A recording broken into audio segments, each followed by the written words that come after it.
Olá, meu nome é Tímina. Hoje eu vim apresentar um trabalho. Eu peguei o crime de ameaça, um trabalho em dupla com o colega Marcelo Dias, a disciplina de Direito Penal 4, ministrada pelo professor Bernardo. Como introdução, eu vou ler o que está disposto no Código Penal. No artigo 147 diz: ameaçar alguém por palavra, escrita ou gesto ou qualquer outro meio simbólico de causar-lhe mal injusto e grave. Pena, detenção de 1 ano a 6 meses, ou multa. Parágrafo único, somente se procede mediante representação. O crime de ameaça, apesar de ser meio de execução do crime de constrangimento ilegal, ele constitui um crime autônomo e se trata de uma manifestação idônea da intenção de causar a alguém qualquer mal injusto e grave. Correlacionada ao crime de constrangimento, a ameaça é a consequente submissão da vontade do ofendido, meios para atingir um outro fim. A obtenção do agente que pratica a ameaça é a perturbação da paz do sujeito passivo, representando um ataque à liberdade pessoal do ameaçado. Então, dessa forma, não se confunde com o constrangimento ilegal, pois no crime de constrangimento ilegal, ele exige que o mal pronunciado seja apenas grave, então possibilitando esse a ser justo, enquanto que no crime de ameaça, ele deve incidir sobre o mal injusto e grave ao mesmo tempo. O bem jurídico tutelado pelo crime de ameaça é para proteger a liberdade pessoal e individual de autodeterminação, uma liberdade psíquica do indivíduo, a qual ela é abalada pelo temor que a ameaça causa. Esse é o mesmo bem jurídico tutelado pelo crime do constrangimento ilegal. A diferença é que no crime de constrangimento a gente pretende um resultado, né, da conduta da vítima. E já no crime de ameaça, a pretensão ela fica apenas em amedrontar o sujeito passivo. A liberdade física do sujeito também é tutelada, pois a ameaça pode gerar uma grande insegurança, né? E dependendo dessa gravidade, pode até mesmo causar paralisia de certos movimentos. A respeito do sujeito passivo, ela pode ser qualquer um, né? Por se tratar de um crime comum. Aí aqui cabe ressaltar que a ameaça feita por um funcionário público no exercício das suas funções constitui crime de abuso de autoridade. A respeito do sujeito passivo, qualquer pessoa, desde que essa tenha condições de sentir a idoneidade da ameaça. Então, resta afastado qualquer pessoa que não consiga tomar consciência do mal. Por exemplo, os menores, aqui também vale ressaltar as pessoas jurídicas, a menos que recaia sobre os componentes, e também restam afastadas as pessoas indeterminadas, pois a lei é clara ao dispor que precisa ameaçar alguém. Nos casos em que não existe capacidade para entender a gravidade da ameaça, afasta a existência de um crime, né? Tendo em vista a afirmação de um crime impossível pela absoluta impropriedade do objeto. A menos que a incapacidade seja relativa, aí sim será configurado o crime. Uma observação é que a ameaça com finalidade política ao presidente da República, do Senado, da Câmara dos Deputados e do Supremo Tribunal Federal constitui delito contra a segurança nacional, de acordo com o artigo 28 da Lei 7.170 de 83.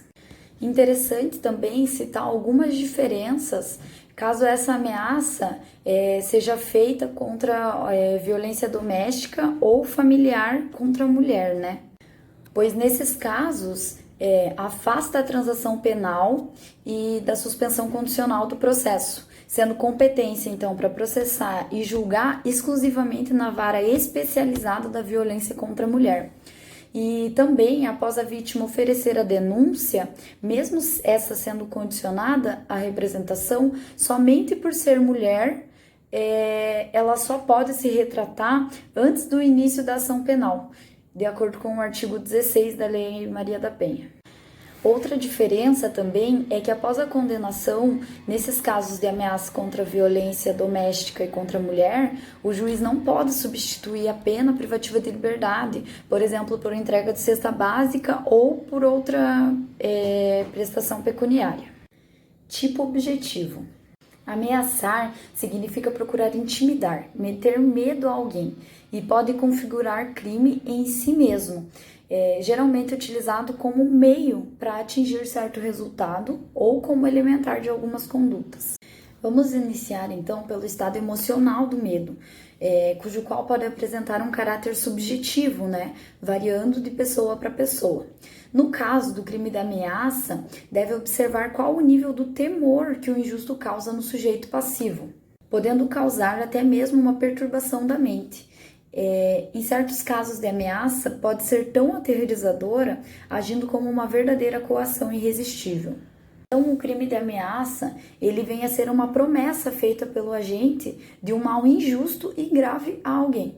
E, consequentemente, ele acaba violando a liberdade psíquica do ameaçado. Ressaltando aqui que esse mal, ele deve necessariamente ser injusto e grave, né? Não pode dispor de nenhum dos dois requisitos, senão não constitui um crime. Por exemplo, ele não pode ser justo, né? Pois não vai configurar um crime de ameaça o fato de alguém dizer que vai pleitear os direitos na justiça ou registrar uma ocorrência policial contra alguém. Além de injusto, ele também deve ser grave, né? Esse elemento do crime deve ser analisado de acordo com o caso concreto, aferindo se o mal prometido atinge um interesse considerável de importância à vítima. Então, a ameaça para constituir um crime, ela, além de ser idônea, ela também deve ser séria e concreta, né? Sendo capaz esta de efetivamente infligir medo à vítima. Porque, por exemplo, quando a vítima não dá crédito para essa ameaça, falta então uma potencialidade lesiva e, consequentemente, não configura um crime. Fazendo uma observação aqui, que nesse caso de incapacidade lesiva, é indiferente se o agente tem realmente o propósito de intimidar a vítima, pois aí se configuraria um crime impossível pela absoluta ineficácia do meio empregado, sendo irrelevante se o agente realmente estava ou não disposto a cumprir a ameaça, e nem que seja possível cumprir essa ameaça. É suficiente que tenha idoneidade para constranger e que o agente tenha consciência dessa idoneidade. A ameaça, ela tem diversas formas de ser empregadas e aqui eu vou citar algumas delas. Então, ela pode ser por palavra, né, por meio oral, que pode ser diretamente por telefone ou até mesmo gravada. Pode ser também por escrito, indiferente, que seja assinado, anônimo ou por pseudônimo, por gestos, né, através de mímica, porque diversos gestos ameaçadores podem simbolizar uma gravidade muito mais intensa do que uma ameaça feita por próprias palavras ou por escrito. Por exemplo, você descobrir uma arma de fogo ou você apontar ela em direção a alguém.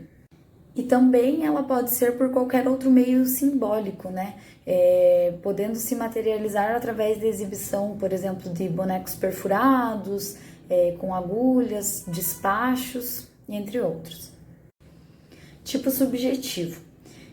Constitui o tipo objetivo o dolo, que pode ser direto ou eventual, caracterizado pela vontade e a consciência de ameaçar alguém, de mal injusto e grave.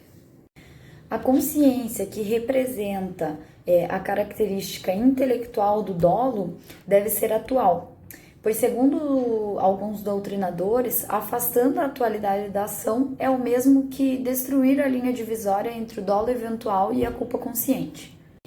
Sendo assim, se o agente, na situação concreta, imagina ou supõe equivocadamente que tem o direito de praticar contra a vítima o mal que ameaça, incorre um erro, afastando então a responsabilidade penal.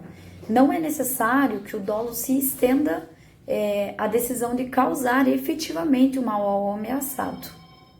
Até porque, para caracterizar o crime de ameaça, não é necessário que o agente tenha realmente a intenção de concretizá-la, sendo suficiente apenas a finalidade de infundir medo ao sujeito passivo. Não existe ameaça na modalidade culposa. Segundo alguns doutrinadores, como nos crimes contra a honra, não ocorre quando o fruto do desequilíbrio emocional, por exemplo, uma ira, né, decorrente, por exemplo, de uma discussão.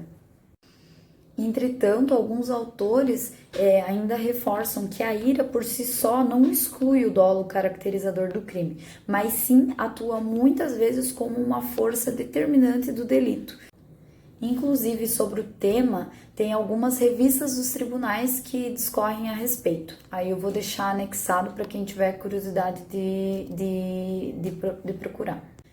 E aqui, então, para finalizar a minha parte, eu acho interessante observar que, apesar da previsão do artigo 28, parágrafo 2º do Código Penal, existe uma corrente que exclui o crime também nos casos de avançados estados de embriaguez, mas esse não prevalece, segundo o RT 451/457.